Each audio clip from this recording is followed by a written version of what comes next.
Hello everyone and welcome back to my channel. If you've been sleeping under a rock, perhaps like Scar, you may not be aware, but Simba and Nala are now in the Disney Dreamlight Valley, and what better way to celebrate their arrival than decorating their home. So that is what we're going to do today. Don't forget to like and subscribe. Let's get started. So this is where I've put the new house. It is so cool. I really like it. It's perfect for Simba and Nala. As you can see, it is in the Sunlit Plateau and I've put it by the watering hole. I'm going to call it a watering hole because I feel that fits with them and like the whole Lion King thing. And then Mirabelle's house is here. I'm not going to do anything. I'm just going to leave this here and try and incorporate it in the build so that they can be neighbours. I have still got Scar's house over here. Oh my gosh, it just went super gloomy. But I just feel like maybe they should have a bit of distance. There's already a bit of that word, you know, where there's tension, animosity between the two of them. So we'll leave Scar over here out of the way and we'll focus on their nice, lovely house today. So I'm going to try and incorporate this, do something super natural and super fun. So let's get started. So for this build, I'm going to do my absolute best to use all of the Lion King furniture that I just really haven't found a home for as of yet. So these waterfalls are like the prime example of that. They are so cute. I love them. Now, in comparison to the house, I'm like, I wish they were a little bit taller. When I first got them, I was like, oh my gosh, these are so big. What am I ever going to do with them? But now, when you compare them to this home, I'm a bit like, oh, they could have been a bit bigger. But anyway, I'm going to use a few of them and try and make like a kind of backdrop-y kind of thing. I know they're not necessarily flowing into anything or from anything, but they're a really nice standalone furniture, so we're going to try our best to use them. I definitely want to use like the log? Yes, there is a log. There is the fallen perch log thing. I want to use that. I've got the watering hole down. There's also the leaf piles that I really want to use from that collection as well. So I'm definitely going to try my best to use all of them. These are really nice. These are the rocks that I've been using throughout this kind of area. I used some from Mirabelle's. So hopefully I can kind of connect the areas. I don't know how it's going to look in the end. We might have to do a little bit of like a transition area with some like natural, just some foliage will probably be the best thing to do there. And then I thought it would be nice to have like this little area where we could maybe have some seating, some cooking stuff, just stuff that kind of like give me another chance to use those kind of furniture items that match with the Lion King. Really nice that they're all kind of slowly coming in the game now, and there are a few other items that I kind of have my eye on, but I'm slowly getting there with the items. I haven't had much luck since the update with the new items. I don't even know what they are. I did get some rings today in like 3 different colors, but with regards to furniture, I haven't seen a lot yet, and I definitely haven't got anything from the green chest, which is a bit disappointing. So hopefully, fingers crossed, I will get some of the newer stuff soon. I have got my eye on if you've unlocked Nala, and when you do, go to her friendship thing when it levels up. The reward for level 10, oh my gosh. I will have to redo this whole area. It's stunning. So I'm going to definitely be trying to get to level 10 to get Nala. It's like this whole waterfall. It's such a beautiful item. I cannot wait to get my hands on that. It would be perfect for the Sunlit Plateau as well. So just to update you with the build, what I've done is I've obviously added some trees behind. These are the rugs that I was talking about. You can actually put furniture on top of them because they are rugs. So if you didn't know that, there is a little trick there. And it does come in handy because they work wonderfully outside. Not just for this area, not just for like Lion King themed builds, but I think for quite a few areas, these leaf piles would work. They're maybe not as nice as the ones we get in Animal Crossing, but nonetheless, I would still take them. They are still cute. And then here is that seating area that I was talking about. I did kind of sketch out the area as to how big I thought it would need to be. Turns out they did need to be a bit bigger than that. Another item that I haven't really used is this fencing. I do like it. It's not that I haven't used it because I don't like it. It's just that I never really had a build that called for it. But I think here with the different tones, and it kind of matches the sofas that I've used, which are again another Lion King item, I thought they would be a good opportunity to use them. Lights wise, I did craft some of these, but I did have a bit of kind of oh, which ones do I use? Because there's all kind of like these ones. There's a few different varieties of them. I'm going to call them like, they are tiki torches basically.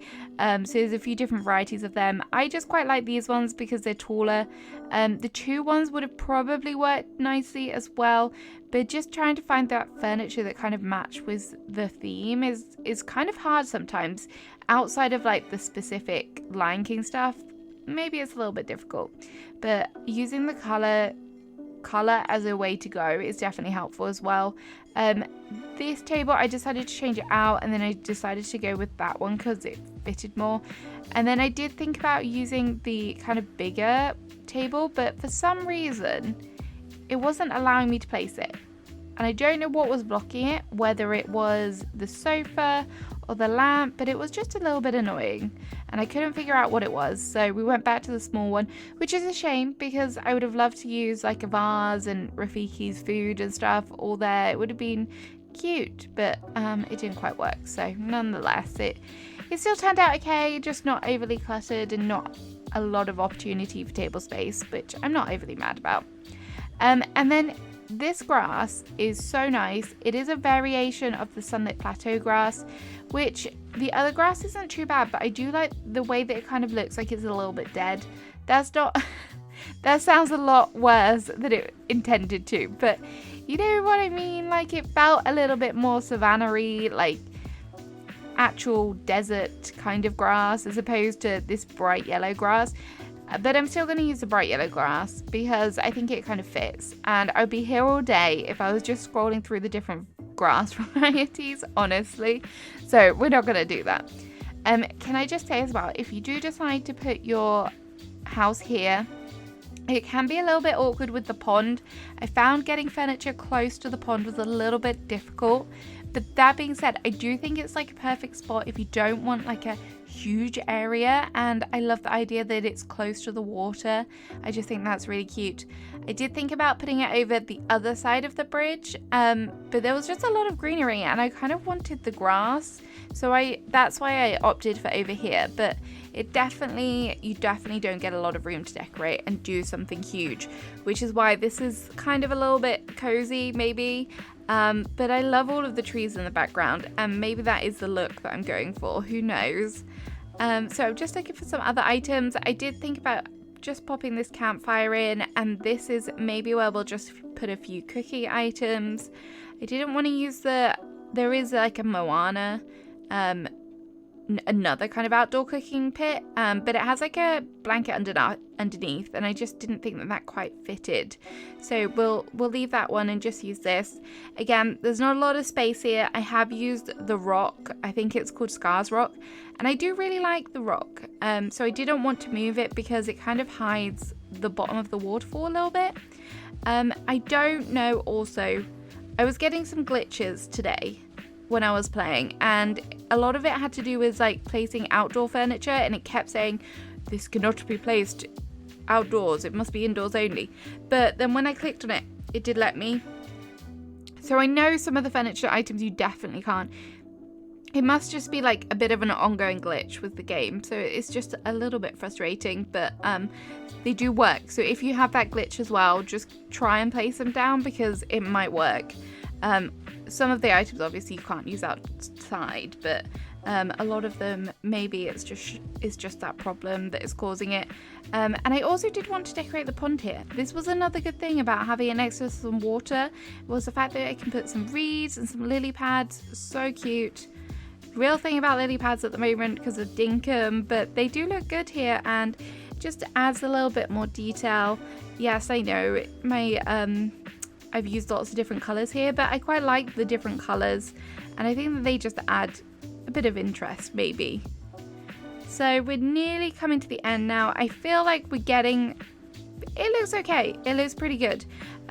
This area over here, I think I'll just add maybe some trees and stuff just to bulk it out a bit, but I am starting to panic again about my item counter and reaching the limit, so I don't know,